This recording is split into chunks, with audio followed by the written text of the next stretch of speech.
Pagkababait ng aking mga kasama sa room, sila kuya, talagang niluto yung aking pinabiling buto-buto kahapon. Ginawa nilang nilaga, buto-butong ng baboy. Dinala nila ako dito sa salon. Kahit mainit, pumunta sila dito.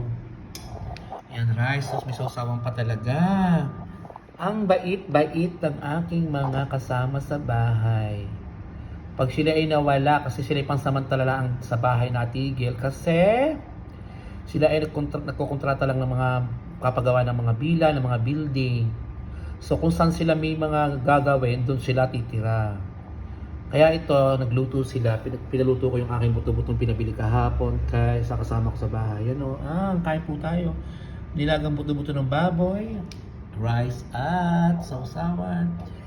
Thank you guys! Love you!